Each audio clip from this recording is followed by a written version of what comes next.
Tonight, we follow the life of a player who seemed to exist just outside the obvious moments of the game. He was never the fastest on the pitch, never the strongest, never the one the cameras found instinctively. And yet, if you watched closely enough, if you pulled your gaze away from the ball, away from the striker, away from the obvious, you would find him, already there, already in position, already waiting for something that hadn't happened yet. Why did he always appear where others weren't looking? That question doesn't have a simple answer. And perhaps that's the point, because Steve McManaman was never a simple player. He was a player who understood something that most footballers spend their entire careers trying to learn, that the game is not just about where the ball is, it's about where the ball is going. And more than that, it's about the space that exists in between. He was born on the 11th of February, 1972, in Bootle, a town that sits just north of Liverpool's city centre. Bootle is a place with its own texture, working class, quietly proud, shaped by the docks and the industry that once defined the whole of Merseyside. It is not a place that produces footballers because of facilities or programs or academies in the modern sense. It produces footballers because football is simply what you do. It's in the streets, in the parks, in the way time moves on. A Saturday afternoon, growing up in that part of the world in the late 1970s and early 1980s meant growing up inside one of the great tensions in English football. Liverpool and Everton, red and blue. Two clubs sharing a city, sharing a stadium road, sharing a rivalry that somehow never fully curdled into hatred. And young Steve McManaman grew up in that atmosphere, absorbing it, understanding it, being shaped by it in ways that weren't always visible on the surface. His early football was with Everton's youth system. That detail is worth sitting with for a moment. Before he became one of Liverpool's most distinctive players of the 1990s, he was, technically, learning his trade under the blue half of the city. Youth football in England during that era was not the structured, data-driven environment it would later become. It was rawer than that, more instinctive.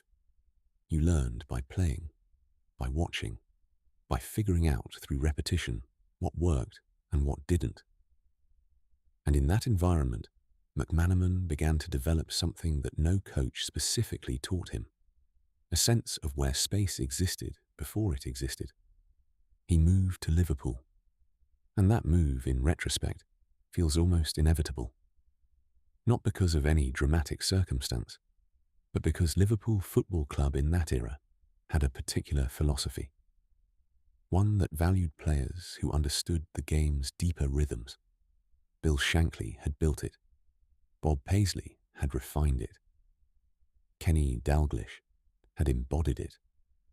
And what ran through all of it was a belief that football is a collective intelligence, that no single player is more important than the system's understanding of itself. McManaman entered that world as a young man still figuring out exactly who he was as a player. He was slight. He was not physically imposing. In a game that often rewarded the obvious, the direct winger who could beat a man and whip in a cross, the striker who could hold up the ball against a big defender, McManaman didn't quite fit the template, and rather than trying to change himself to fit it, he began to do something more interesting.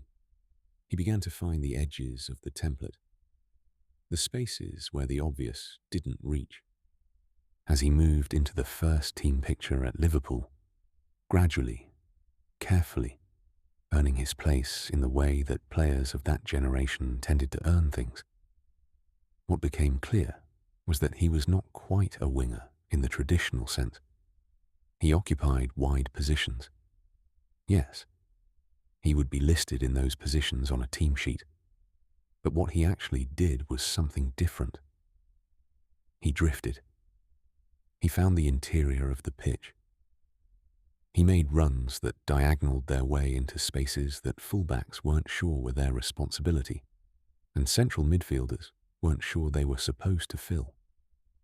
This was, in modern tactical language, what we might call the inverted winger role. A player who starts wide but moves inside, disrupting defensive shapes, creating uncertainty about who should track the run. It's a role that has become so common in contemporary football that it's almost assumed. You can look across Europe now and find versions of it at almost every level. But in the early 1990s, it was not yet that codified. There wasn't a widely agreed upon name for what McManaman was doing. He was simply doing it. And the defenders trying to mark him were discovering, often too late, that their usual reference points didn't quite apply. The difficulty in marking him came not from his pace, though he was certainly not slow, and not from his strength, because physically, he was never going to bully anyone off the ball. The difficulty came from his movement.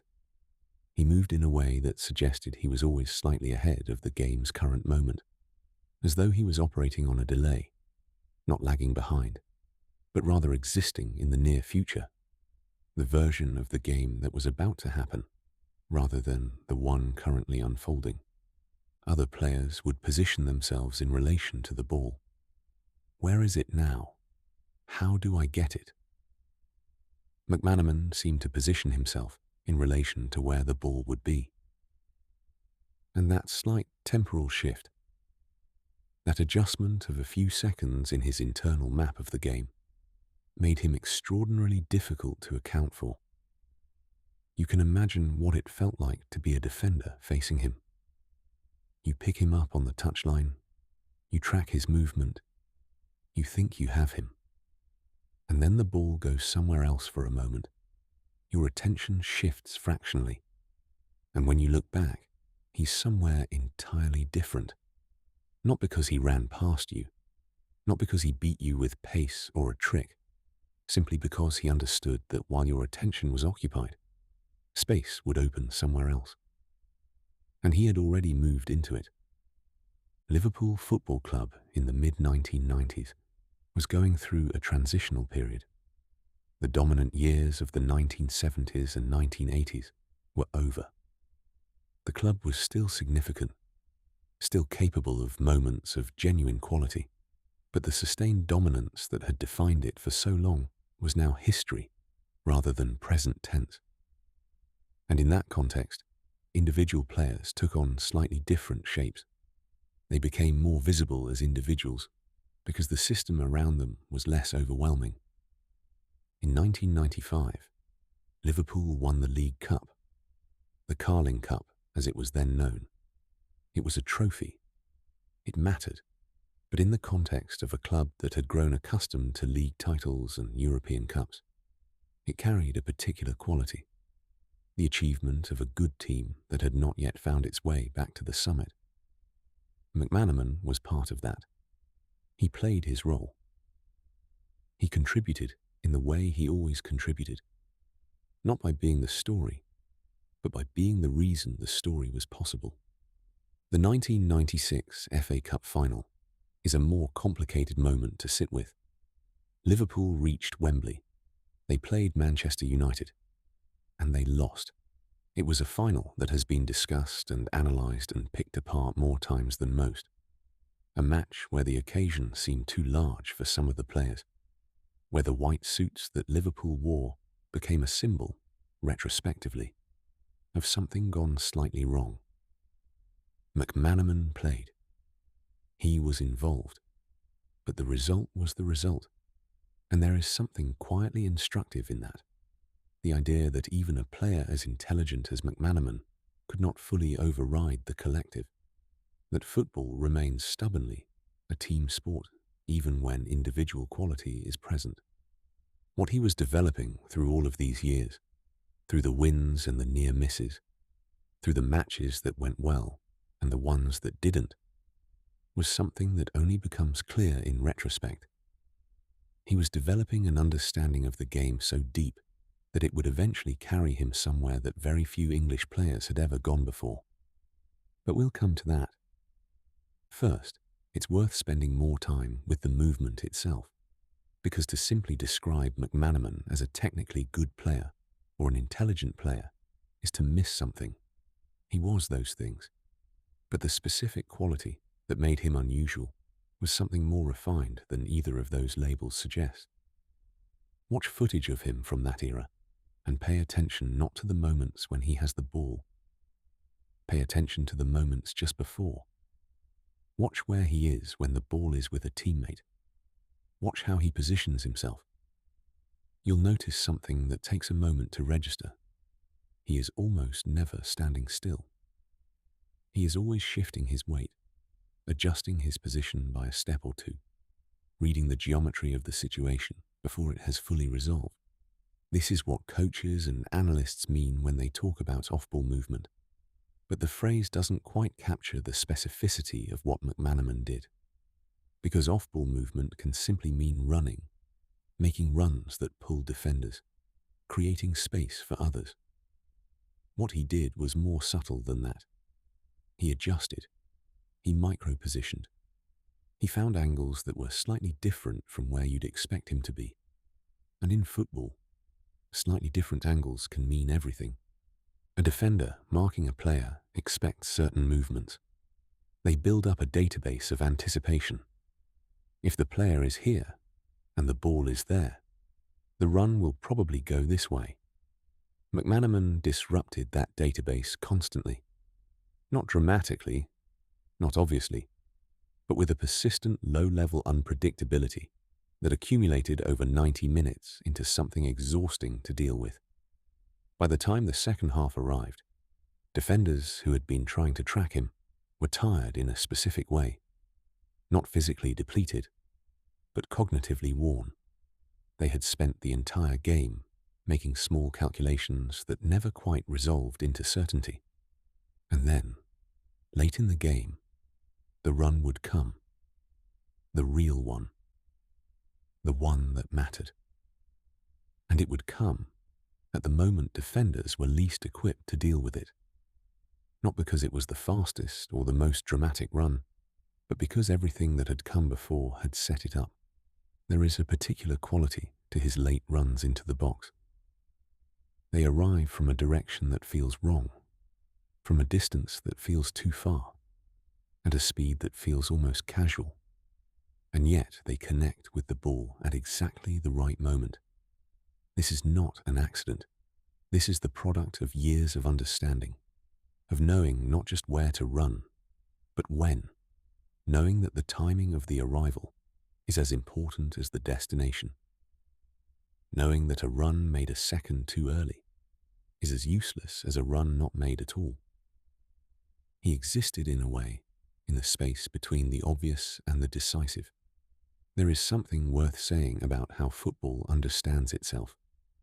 The game has a tendency to celebrate the legible, the goal, the tackle, the save, the dribble. These are moments that translate immediately, that require no explanation.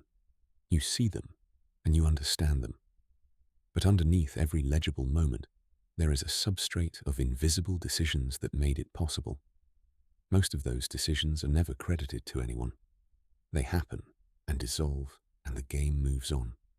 McManaman was a player who lived in that substrate. He made decisions that enabled moments that got credited to others. And rather than resenting this, rather than demanding more visibility, more recognition, he seems to have simply accepted it as the nature of the contribution he was making. This is a particular kind of intelligence, and it's not purely footballing. It's psychological. It's an ability to find satisfaction in the structural rather than the visible, to measure your own value by a different metric than the one the public uses. England took notice of him, in the way that England tends to take notice of players from that era, selectively, sometimes confusedly, often with a slight hesitation born from not quite knowing which category to place him in. He was a wide player, but not a conventional one. He was creative, but not a number 10. He was athletic, but not particularly imposing. He resisted categorization. And English football in the 1990s was not always comfortable with players who resisted categorization. He became a regular fixture in the England setup, without ever becoming its central figure. He played his role. He moved in the spaces he always found. He contributed to what England were trying to do, without being the one around whom the strategy was built. It is a familiar description by now. The player who is always present, rarely the headline. And at international level, where the spotlight is even brighter, and the pressure to perform legible acts of brilliance is even more intense, that quality of quiet contribution is even harder to see clearly. But clubs see things differently from fans. And in the late 1990s, one club in particular was paying very close attention. The move to Real Madrid happened in the summer of 1999. A free transfer. His contract at Liverpool had expired, and under the Bosman ruling that had transformed European football, he was able to leave without a fee. Real Madrid signed him. That fact still carries a certain weight when you hold it for a moment. Real Madrid, one of the most historically significant clubs in world football, the club of Di Stefano, of Puskás, of Butragueño, a club with a particular understanding of what a football player should look like and what a football player should be. And they wanted Steve McManaman from Bootle. In England, the reaction was curious, a mixture of pride and puzzlement. Pride because an English player was going to one of the great clubs. Puzzlement because, if you were being honest with yourself, you had to ask, why him? Of all the English players who might attract interest from Real Madrid, why the one who had never quite been the most dominant figure at his own club? Why the one who drifted wide and played between lines and arrived in spaces that others hadn't thought to look at? The answer, of course, was precisely that. Real Madrid had looked at what McManaman did and understood it in a way that not everyone in England had. They saw not a player who was somehow less than the stars around him, but a player who made stars more effective. A player who created the conditions in which other players' qualities could fully express themselves. That's a specific kind of value. And it's a kind of value that very technically educated coaching environments tend to recognize. Spain in 1999 was not England. The football culture was different. The way the game was discussed was different.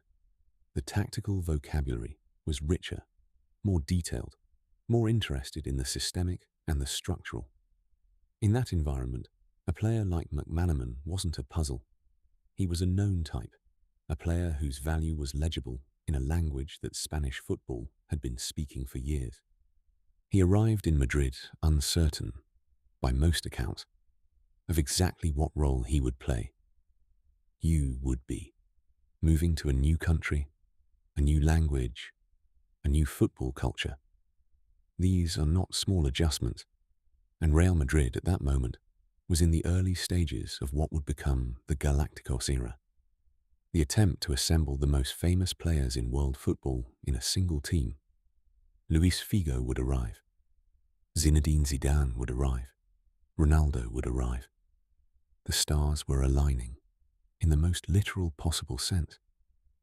And there, in the middle of it all, was McManaman.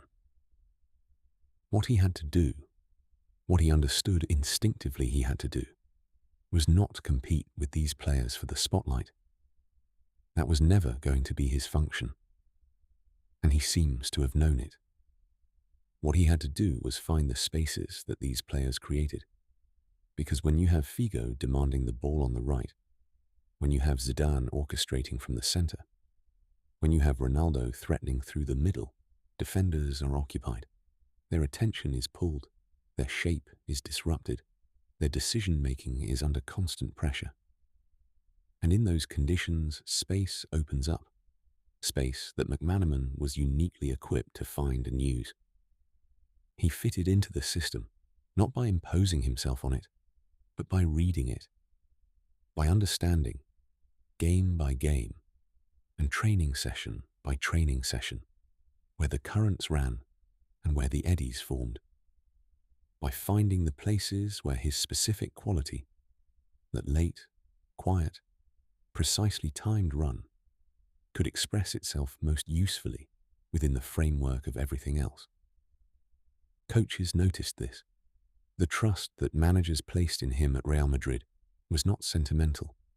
Football at that level is not sentimental. He was trusted because he was reliable, because when he was in a position, it was the right position, because when he moved, it was the right movement, because the calculations he made on the pitch, the thousands of micro-decisions that accumulate into a performance, were consistently good ones. And in a team with that much individual talent, consistent good decision-making is not a small thing. It is, in fact, exactly what the team needs. Zidane, by this point, was already one of the best players in the world. What does it mean to earn the trust of a player like that? Not his affection, his trust. The sense that when you make a run, it will be the right run. That when you call for the ball, it will be worth the risk of the pass. Zidane was a player whose passing was not decorative. Every ball he played had a purpose, had a destination in mind. For him to consistently choose to play McManaman into the positions McManaman sought tells you something.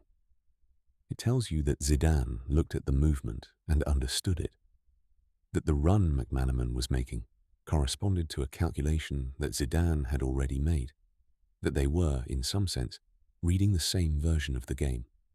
That connection, that mutual recognition between two players who understood the game at a similar depth, is one of the more interesting and underexplored aspects of McManaman's time in Madrid.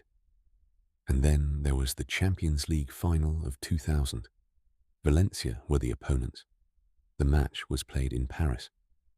Real Madrid were favourites, but favourites in the way that teams in cup finals are always favourites, with the caveat that finals have a way of making those calculations irrelevant. The game developed. It went as finals sometimes do, with a quality of time that feels different from normal football, compressed in some moments and extended in others. The weight of the occasion pressing on every decision. And then McManaman scored. It is worth being precise about this goal, because the way it happened is entirely consistent with everything that defines him as a player. It came from a run that arrived at the right moment, from the right angle, connecting with the ball in the space that had been vacated by defenders attending to other concerns. It was a volley. It was struck cleanly and precisely. It went in. He was not supposed to be the decisive player in that moment. The narrative of the match hadn't set him up as the protagonist. Figo was there. Zidane was there. The obvious candidates for heroics were present and accounted for. And yet it was McManaman, the player from Bootle, the player who moved in the spaces others didn't look at, the player who had spent his entire career arriving at moments without announcing himself, who scored the goal that helped define the match. The moment didn't feel dramatic. That's what's interesting about it. It felt, in a strange way, inevitable. Not because anyone had predicted it, not because the build-up had telegraphed it, but because when you watch it and then look back at the entire shape of his career, you realize that this is exactly the kind of moment he was built for. The moment that others didn't see coming. The moment that arrives without fanfare, and then, only afterward, makes sense. He stood there, having scored in a Champions League final. He had won the game's ultimate club prize, and the expression on his face, the way he celebrated, was composed, not restrained in a cold way, not unfeeling, but composed, like a man who had done exactly what he'd come to do, without needing to perform the doing of it. Real Madrid won that final. McManaman had scored, and the English press, which had watched his move to Spain with a kind of polite bemusement, now had to grapple with something. A player they had never quite fully embraced had just done something at the highest possible level. He had justified, in the most direct way possible, the faith that Real Madrid had placed in him. But here is the interesting part, or the recalibration that might have followed in England. The full re-evaluation of what McManaman was and had always been never quite happened. He remained, even after this, someone whose quality was accepted rather than fully celebrated. The goal was acknowledged. The achievement was noted. But the deeper understanding of what his career represented, of what it meant to spend a life playing the spaces that others ignored, didn't really penetrate the mainstream conversation. Spain had understood him differently from the start. There's a reason for that. And it's not simply a matter of football culture, though that's part of it. Spanish football in that era, and this was before the full ascendancy of the tiki-taka philosophy that would define the following decade, was already deeply interested in positional intelligence, in the relationship between players and space, in the idea that a football match is essentially a game of geometry played at speed. In that context, a player who understood geometry intuitively, who solved spatial problems without being asked to, who found the angles before they were there to find, was not exotic. He was simply good. The Galacticos project at Real Madrid is often discussed in terms of its eventual complications. The challenge of assembling so many high-profile players in a single squad, the questions about balance and system, and whether you can build a team entirely from superstars. Those questions are real, and they're interesting. But what the project required, in order to function at all, was players who could hold it together from the inside. Players who understood that their role was not to compete with the stars for attention, but to create the conditions in which the stars could perform. McManaman was one of those players. He existed in the Galacticos era, not as a supporting character in someone else's story, but as a kind of structural element, a part of the architecture that made the rest of it possible. Remove him and the building doesn't immediately collapse, but something shifts. Something becomes slightly less stable. The currents that allowed the superstars to express themselves no longer run quite the same way. This is the hardest kind of value to quantify and the easiest kind to overlook. He remained at Real Madrid until 2003. 4 years. A tenure that included that Champions League triumph, that goal in Paris, that sustained period of operating at the highest level of European football in the company of its finest players. And then it ended, as careers do. Not with a dramatic final chapter, but with the quiet acknowledgement that a phase had concluded. He returned to England, joining Manchester City. The football he played there was different. Necessarily so. The level was different. The intensity was different. And his own body was beginning to reflect the accumulated demands of a long career. The explosive movement that had defined him was becoming slightly less explosive.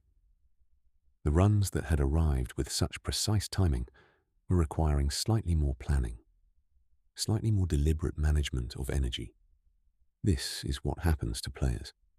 The body changes, and the player must change with it. What McManaman had always possessed, the intelligence, the reading of the game, the understanding of where to be, didn't diminish. Those qualities don't depend on pace or power, but they become harder to express when the physical tools that implement them are no longer operating at full capacity. What he could do in those later years was rely even more heavily on positioning, on being in the right place before the moment demanded it, which meant he needed less of the movement that had always characterized him. He could afford to be still, in a way, because his stillness was already in the right place. It's an interesting final chapter for a player whose entire identity had been built on movement. The discovery that the endpoint of his intelligence was a kind of elegant, almost motionless positional mastery. There's something worth saying about what it means to be a player like McManaman, to spend a career operating in the spaces that others don't credit, to have your value understood by coaches and teammates before it's fully understood by the public. That experience requires a particular relationship with recognition. Most footballers, most people, if we're being honest, need some form of external validation to sustain them through the difficult periods. The crowd's approval, the manager's praise, the newspaper column that says your name and connects it to something worthy. McManaman seems to have found a different source of sustenance. The internal one, the private satisfaction of a run made correctly, of a space found before others saw it, of a contribution to an outcome without needing to be the obvious author of that outcome. This is a specific psychological quality, and it's not a common one. It requires a kind of ego that isn't fragile, not the absence of ego, because you don't survive at the highest level of professional football without a belief in your own ability, but an ego that doesn't need constant external confirmation. One that can be satisfied by the quality of the work itself. There were periods, particularly during his time at Liverpool, when the club was rebuilding and the team around him was inconsistent, when his quality was more visible than the team's results. And in those periods, there were conversations in the English press about whether he was doing enough, whether his intelligence was sufficient without the physical dominance that some felt the game required, whether the spaces he found were as valuable as the more obvious contributions of other players. He continued. He didn't reshape himself to answer those criticisms. He didn't become more conventional to satisfy the conventional view. He kept doing what he had always done, finding the spaces, making the runs, arriving at the moment, and eventually the evidence accumulated into something too large to dismiss, even if it was never quite fully celebrated. The England career runs parallel to all of this as a sort of alternative thread. International football is a different environment, shorter preparation time, less shared understanding between players, more dependence on clear and legible roles. In that context, McManaman's specific qualities were harder to integrate, not because they were less valuable, but because they required a shared language between players that club football builds over months and years, and international football can only approximate. He played for England regularly. He was part of the squad for tournaments. He was on the pitch for significant matches. But the version of him that England used was a slightly flattened version. A player who occupied a wide position and worked hard and contributed to the shape, but who didn't quite get to express the full depth of his understanding in the way that he did at club level. This is partly a tactical question, and partly a question of the game's pace at international level, and partly, it must be said, a question of whether the coaches he worked under in an England shirt fully understood what they had. This is not a criticism of those coaches. Managing an international team is an exercise in constraint. You have limited time, limited ability to embed your ideas, and a public that expects results immediately. In that environment, the legible choice is often the safer choice. And McManaman, with his preference for the illegible contribution, was sometimes left on the margin, present but not central, involved but not defining. What the Spanish experience gave him, and this is perhaps its most underappreciated dimension, was a proof of concept. When you move to Real Madrid and survive, when you play 4 years alongside Zidane and Figo, when you score in a Champions League final, these things establish a kind of fact about you that can't be argued with.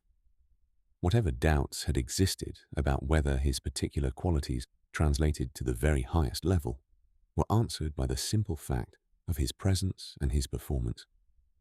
But proof of concept is not the same as changed perception.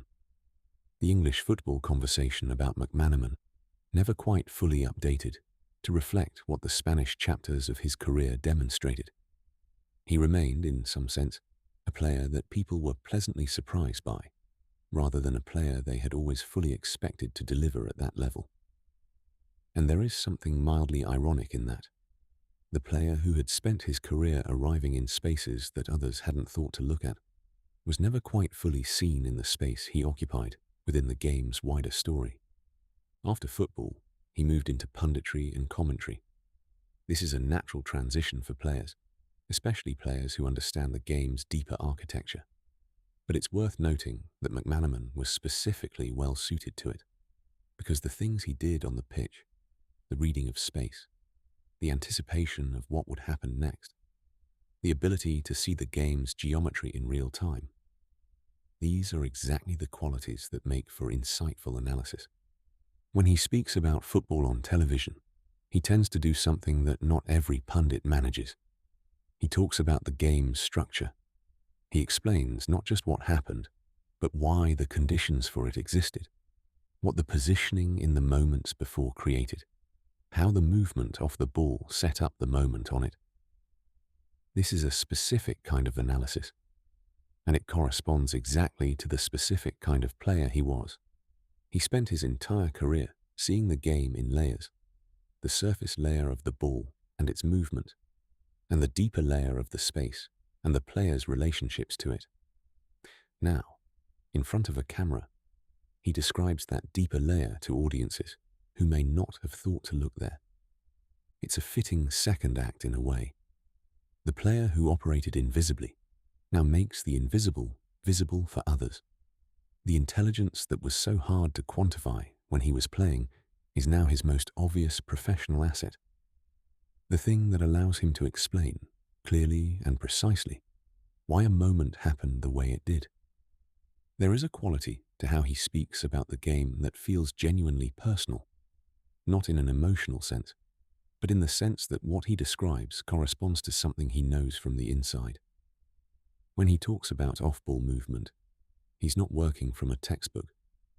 When he explains what a player should have done in a particular space, he's drawing on a reservoir of felt experience, thousands of situations he found himself in, decisions he made and assessed and refined over many years.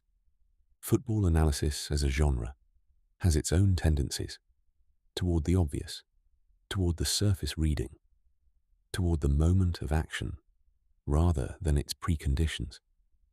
McManaman, when he's at his best, works against those tendencies. He pulls the conversation back to what was happening before the decisive moment, to the positioning and the movement that made the moment possible. In this sense, he is still doing what he always did, finding the part of the situation that others were not looking at. The quietness of his retirement is worth noting. There was no dramatic farewell tour, no final season extended beyond its natural point, no elaborate send-off from the game. He played, and then he stopped playing. The transition was not marked by ceremony. Careers that end quietly are sometimes careers that the public hasn't fully noticed, and sometimes they're careers whose subjects have always been comfortable operating without ceremony.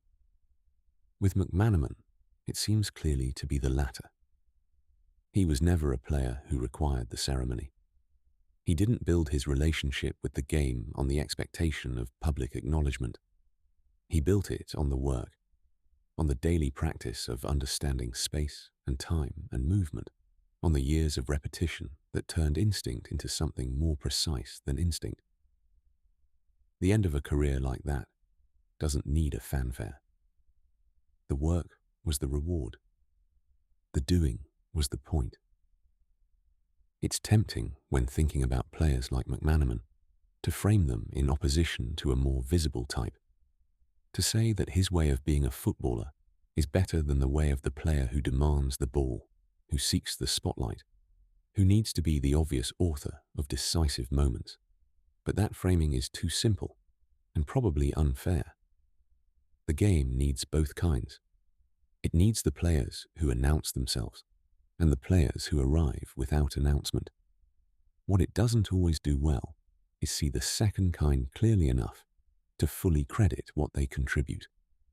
The conversation about football has changed in the years since McManaman was playing.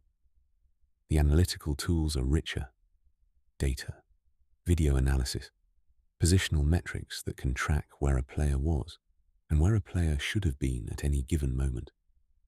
In that environment, a player like McManaman would be more legible. The things he did, the positioning, the movement, the spatial intelligence, are now measurable in ways they weren't in the 1990s.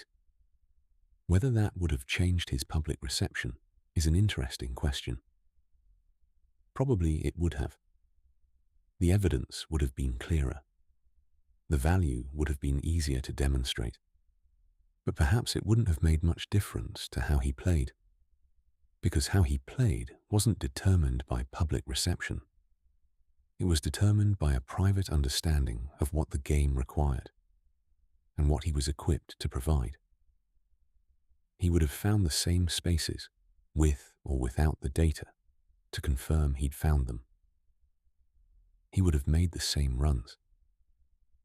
He would have arrived in the same moments. The football he played was, in a sense, a private language, one that coaches and teammates could read, but that the broader public could only partially access. The Champions League final goal was the moment when that private language became briefly, brilliantly public, when what he had always been doing became suddenly, undeniably visible, when the run, the timing, the space, the connection, all of it resolved into something that everyone could see and credit. And then the moment passed, as moments do. The match continued. Other things happened. The football moved on. And he moved on with it. Back into the spaces between moments. Back into the geometry of the game. Back into the part of it that most people weren't quite looking at. There is a particular kind of career that football produces. Not the career of dominance, not the career of accumulation, of trophies and records and seasons of untouchable form. A different kind. The career of precision. The career of showing up in the right place, at the right time, consistently enough that the contribution becomes structural. Not the headline, but the reason the headline was possible. Not the story, but the conditions that allowed the story to happen. Steve McManaman built that kind of career. From Bootle to Liverpool to Madrid. From the youth pitches to the Champions League final. From the early days of figuring out a style that didn't quite fit the existing templates to the later recognition that the style had always been right. That the templates were the limitation, not the player. He never rushed the game. He never demanded attention. And yet, he was always there. Not where the ball was, but where it would be. The movement slows. The space opens. And what remains is not brilliance, but awareness. Good night.